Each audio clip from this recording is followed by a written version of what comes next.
Back to women's hoops. Top 10 ranked Ohio State taking on USC. Two of the best scorers in the league, Jelani Cambridge and Jazzy Davison. Guess what? Both of them came to play. Jazzy had a career high, 32 points, including 6 three-pointers. Cambridge topped her. She had 33. Drains the triple right here. She can do it from deep. She can do it in the middle. OSU on a 16-1 run. Cambridge, something special. Oh, how do you stop that?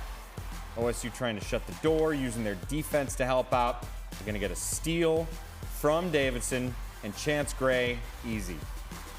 27 points in the fourth quarter for OSU. They win 88-83. Cambridge afterwards with Christy Scott.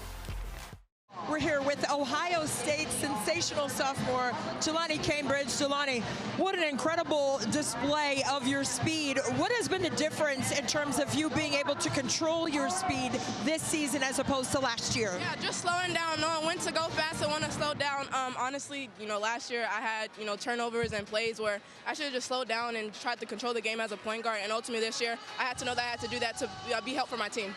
There was one point in this game where you lost your goggles, threw them over to the bench, and still kept going. What is it about your will to compete like that, especially at home, coming into this game off a 2-game losing streak? What is that will that you possess? Wanting to fight, whether we lose or not, you still have to keep fighting, and I'll do anything for this team. Glasses on or not, I'm going to always compete because, I can still see without them, but, I need them to see. But just doing everything that I can to help this team out. And moving forward, what does this win do for your team in terms of confidence and leverage into the postseason? Yeah, we shouldn't have lost those last 2 games, but ultimately, things happen, and we have to bounce back, and I'm glad that we were able to turn around at home today.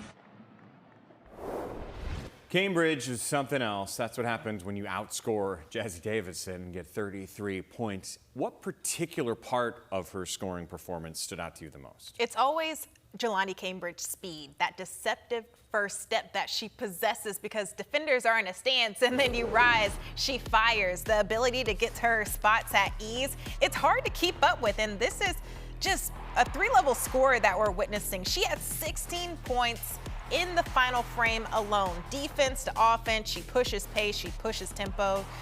And that changes speed that she talked about, when to go fast, when to go slow.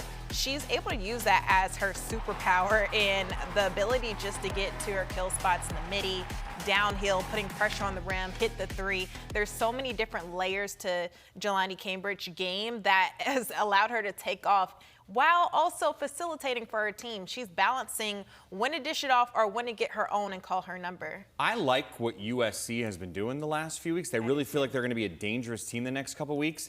But when you go up against Ohio State and they force 25 turnovers, that's what Kevin McGuff and company does, but that's what you have to avoid if you're playing them. It's a full 40 minutes, just a nightmare when you play against Ohio State because of the press that they possess. It is in your face, it's in your grill, active hands. The second line of defense is making sure they're in gaps, in passing lanes, so they can turn that defense into offense.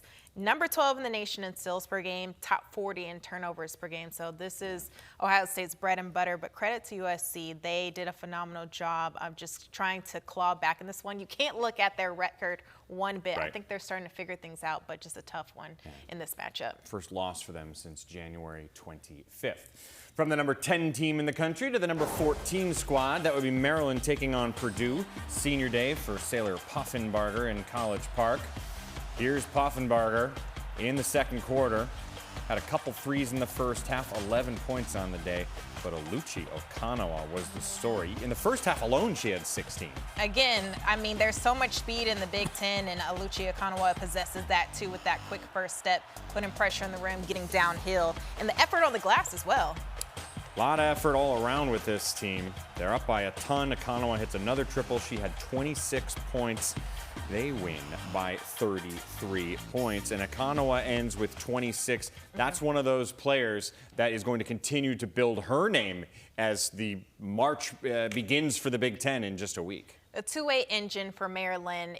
Oluchi Okanawa has been their constant all season long on the defensive end, on the offensive end. Whatever you need, Aluchi's going to give it to you. I think this has been a gem out of the transfer portal as a 3-level scorer, a defender. She's looking to take on the toughest defensive assignment. She's going to make you pay with her speed.